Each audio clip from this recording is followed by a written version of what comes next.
Welcome to the series of how to serve restaurant and street food treats at home with ease. In this episode, I'm going to share how one can serve dosa menu to the entire family at home by preparing few recipes ahead of time. Like dosa batter can be made and refrigerated for up to a week or freeze for up to 3 months.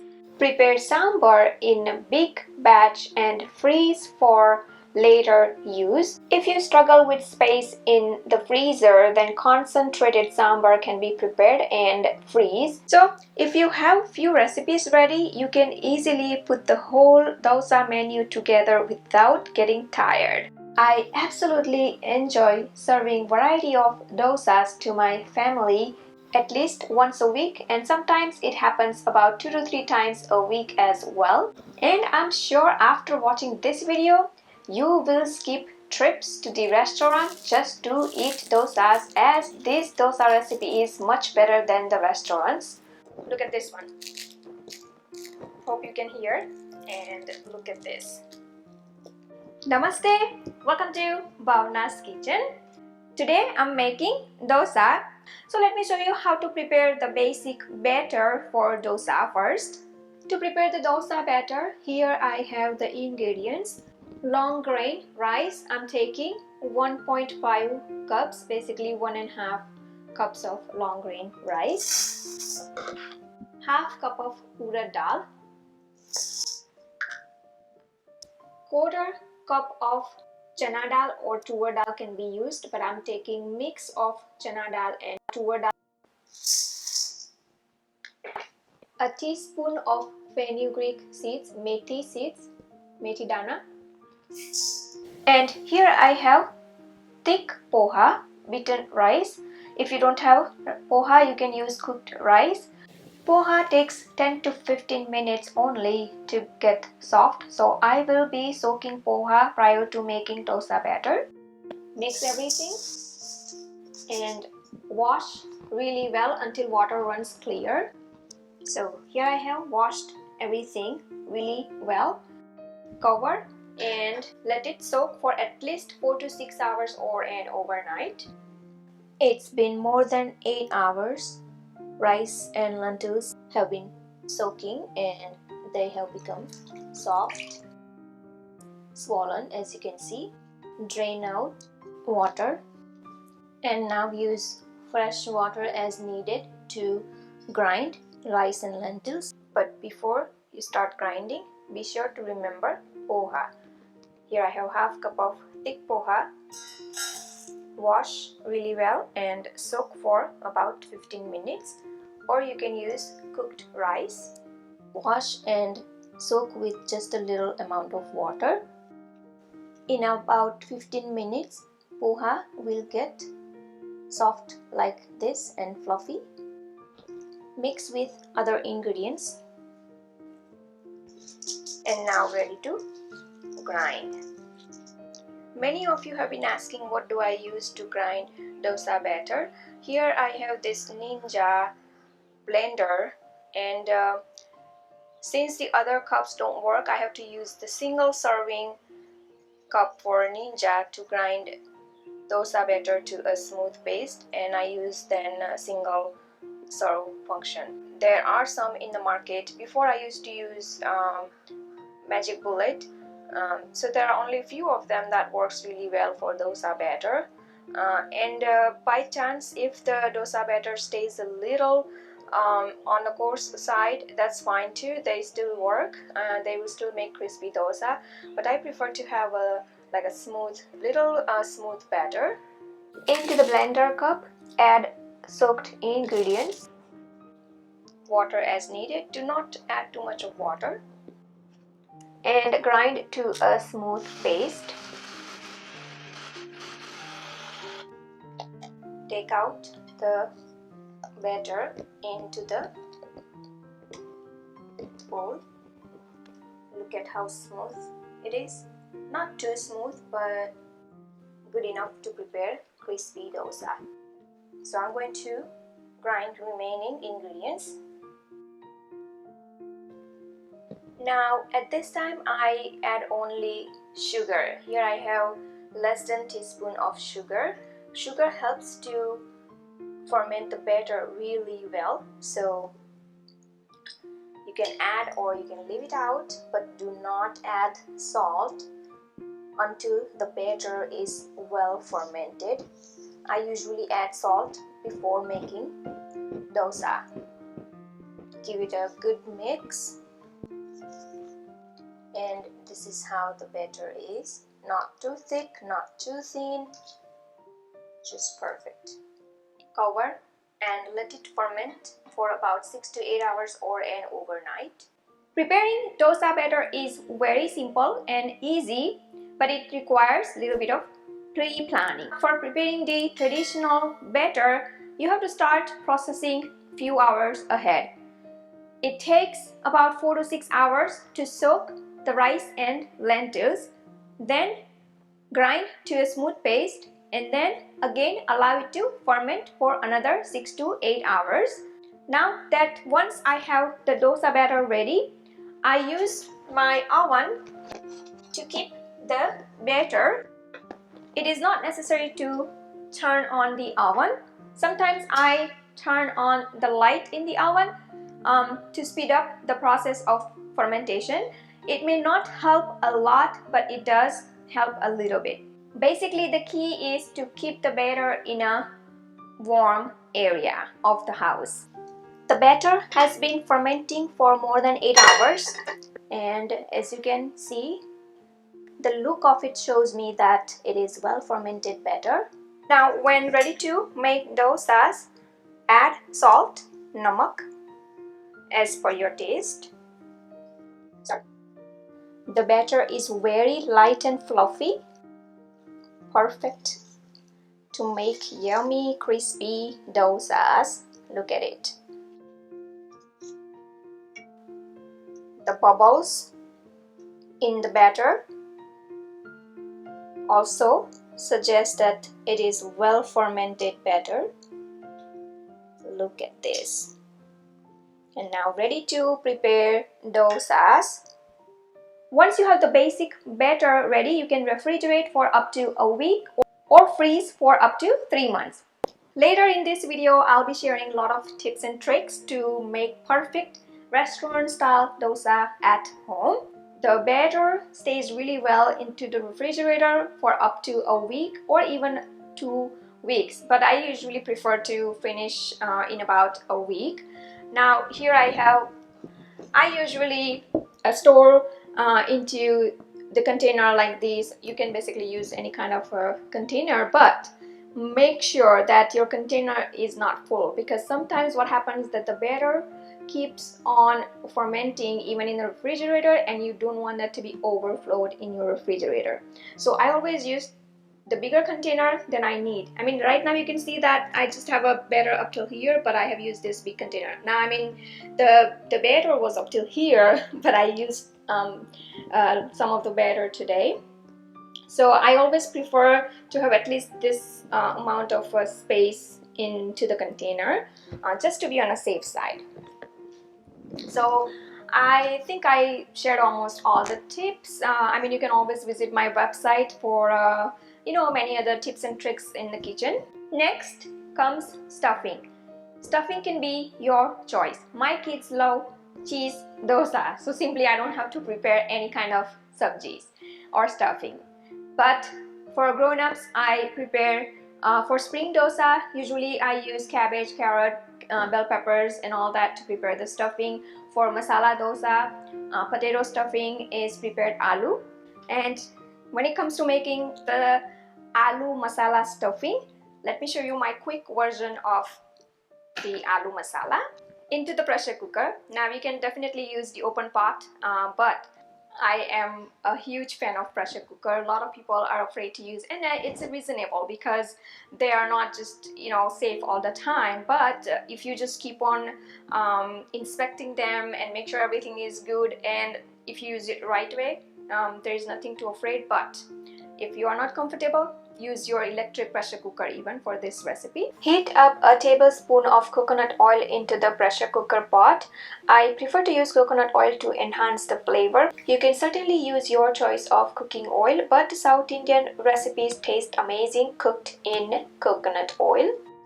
Here I have Hari Mirch and Lal Mirch. Lal Mirch is dry, the red dry whole red chilies, and then green chilies cut lengthwise. I'm adding both kinds. Here I have the curry leaves. Add urad dal, mustard seeds, right? Next, add haldi, turmeric powder, ginger, garlic, adrak, lasan,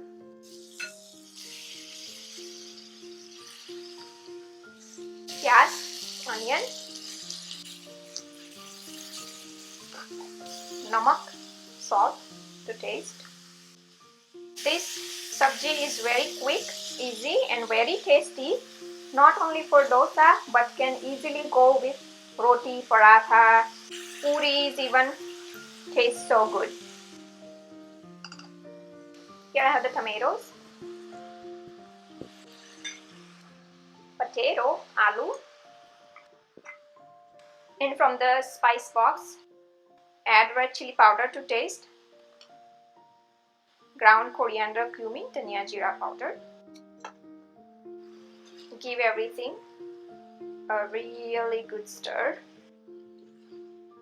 So tomato is the addition in this recipe. Everything else remain the same. But trust me, once you try this recipe, you will be hooked and will not prepare the regular aloo masala for your dosa even. Look at how colorful it is. Now if desired, you can sprinkle a little bit of water. But since the tomato is very juicy, I'm just going to go ahead and cover the pressure cooker. Put the whistle on. And here only 2 to 3 whistles. 2 whistles good enough.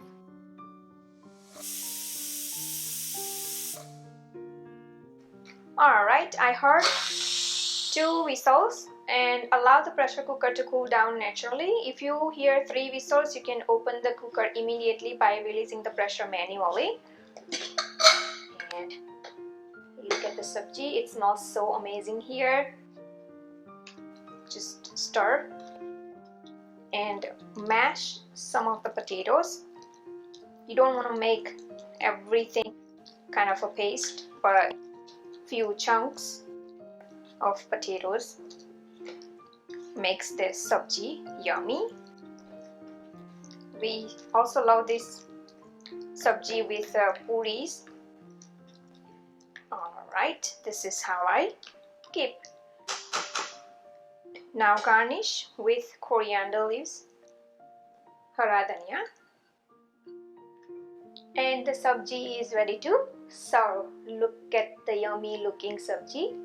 So, as you saw how quick and easy it is to prepare this aloo masala sabji, this is our family favorite sabji to prepare with dosa, puris, parathas, even to prepare roti rolls for the lunchbox and for making sandwiches as well.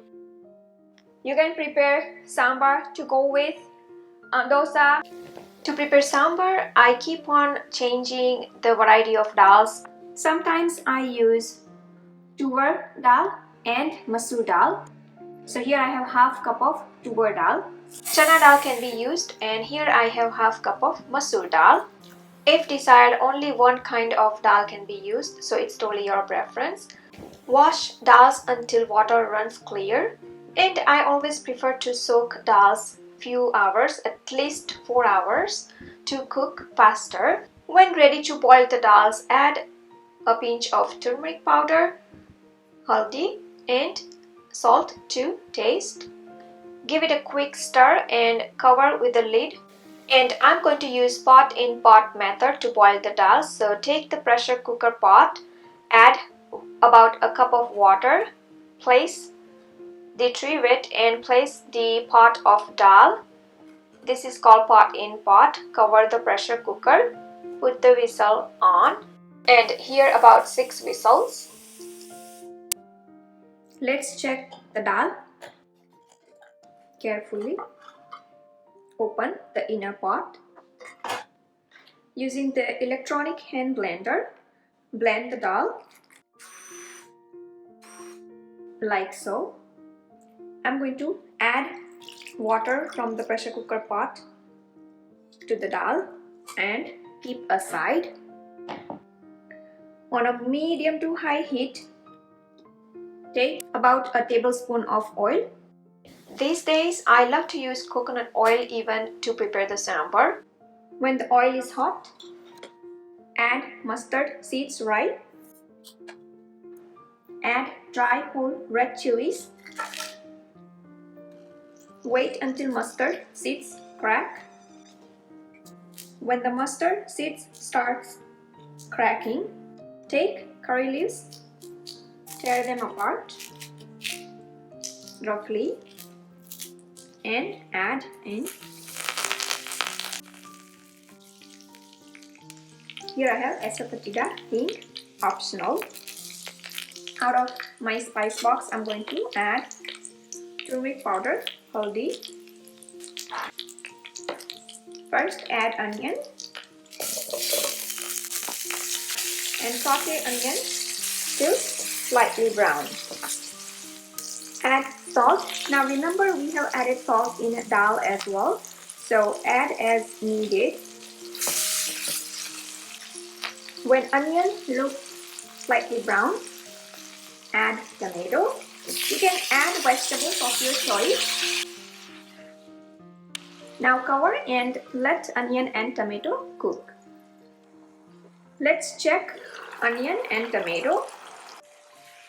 When the tomato is mushy, as you can see, like this, add the remaining vegetables like carrot, or as I said earlier, your choice of vegetables. Here I have zucchini.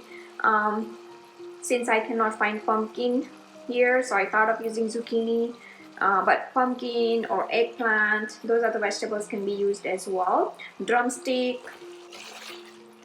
And now let other vegetables cook for 3 minutes. Let's check the vegetables. Alright, cooking nice. Now the vegetables will continue to cook while I boil the dal. So I'm going to go ahead and add a few more ingredients.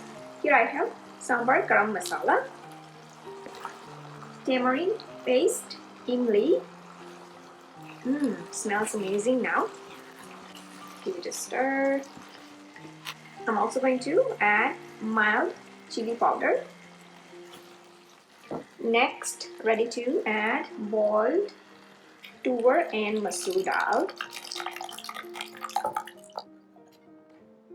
Add water to adjust the consistency of sambar. Now increase the heat to high and bring this to boil.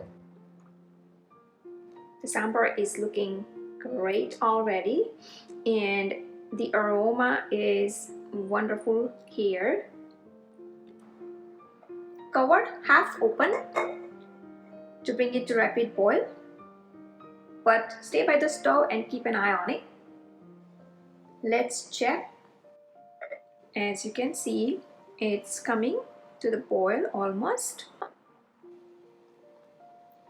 As you can see, the dal is coming to the boil. At this time, add dhania, coriander leaves, and now turn off the stove.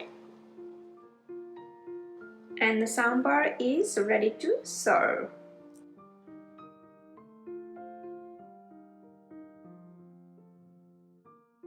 Now I have my own way of making chutneys. It might not be the authentic way to prepare, but whatever the ingredients I have, I try to use that and prepare the chutney. Each and every household have their own recipe for making chutneys. Here I have my version of chutney. This is my family favorite, so I thought of sharing with you. Here I have the grated coconut. This is the fresh coconut I grate at home and then freeze. So this is from the frozen thawed. So the coconut.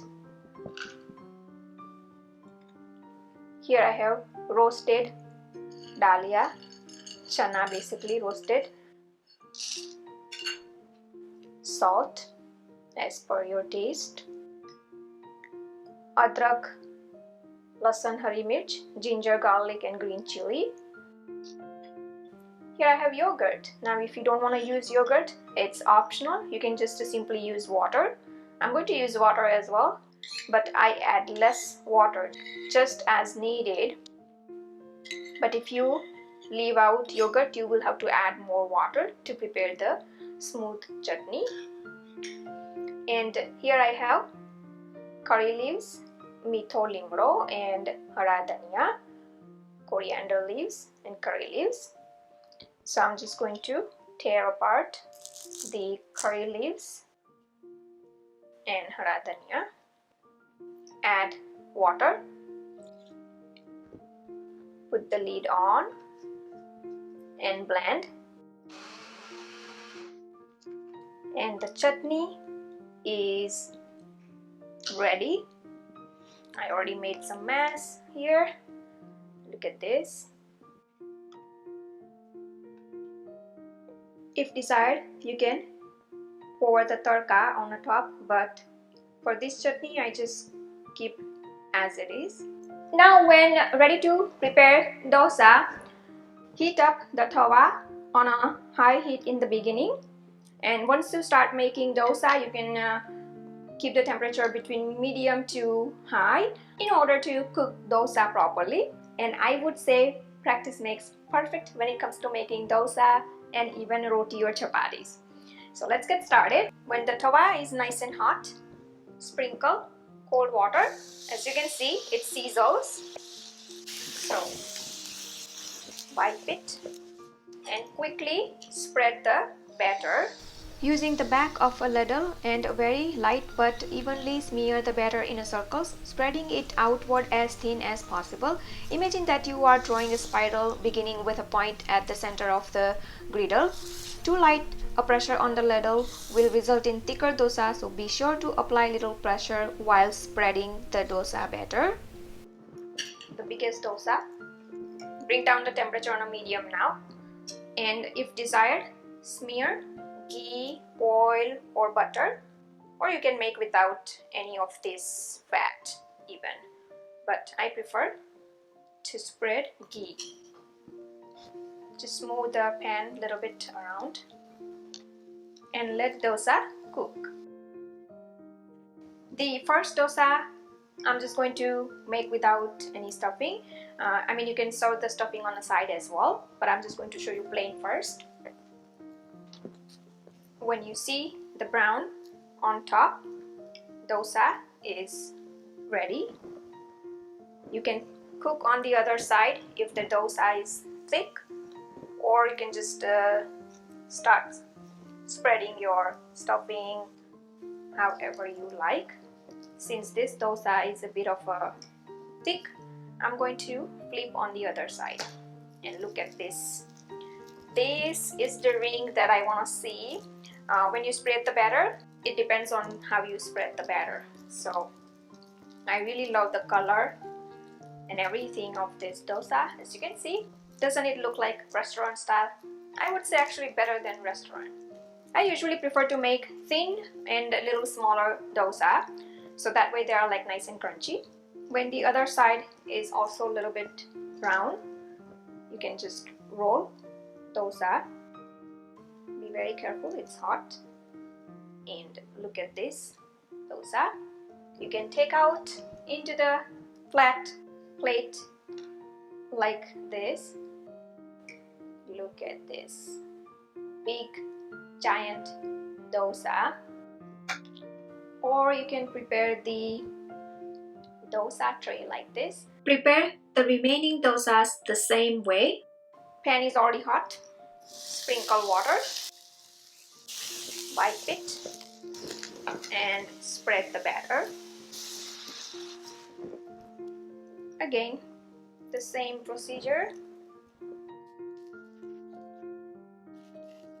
Alright, so the dosa is ready. Look at this. Every dosa comes out just perfect. All it needs is some practice. So just fold in however you like. Alright, and this dosa I'm going to take out into the dosa plate I have prepared here with sambar and chutney. Look at this. And I'm going to prepare the remaining dosas. Once you learn making dosas, trust me, you will want to make them again and again. For this dosa, I'm going to use my aloo masala stuffing. Look at this, looks yummy. And now have fun making dosas with variety of stuffing. You can also spread spicy chutney on it, stuff dosas with cheese and spring onion, potato stuffing, aloo, and some cheese jalapeno dosas are popular in my family as well.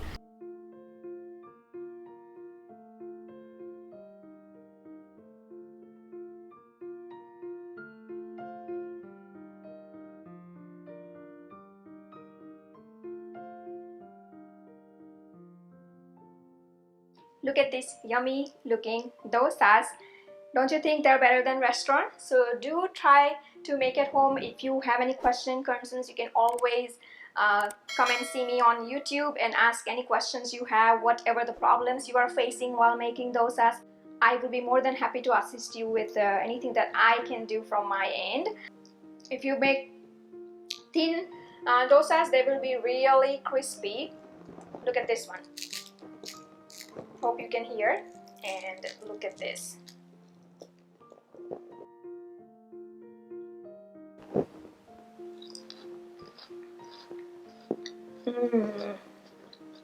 Friends, hope you like this video.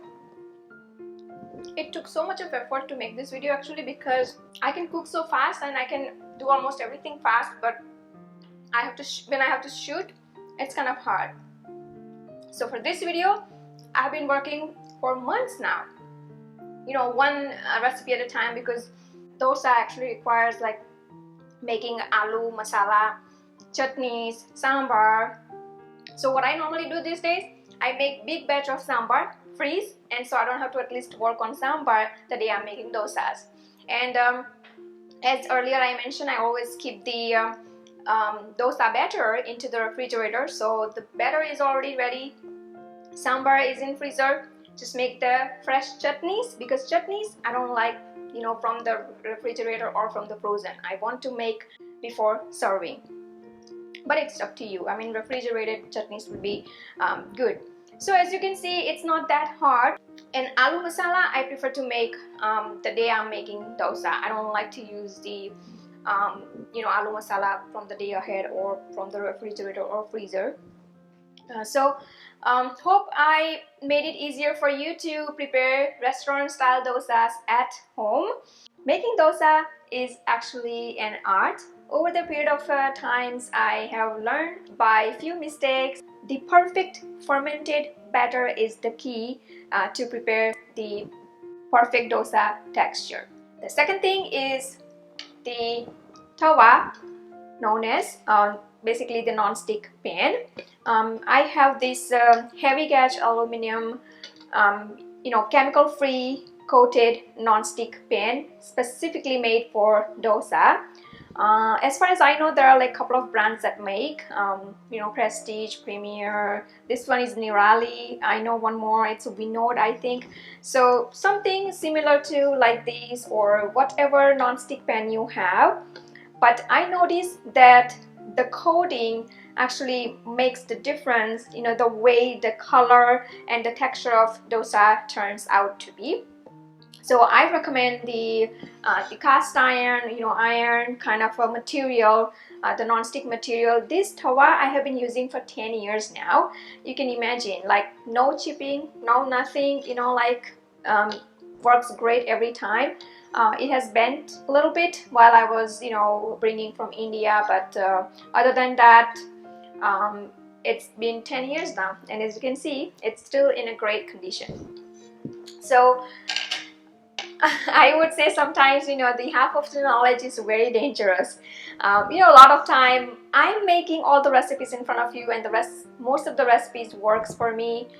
Some may not, which I don't show even. So, when people tells me, oh, this didn't work, but then, you haven't acquired enough knowledge as to, how you can make the recipes perfect.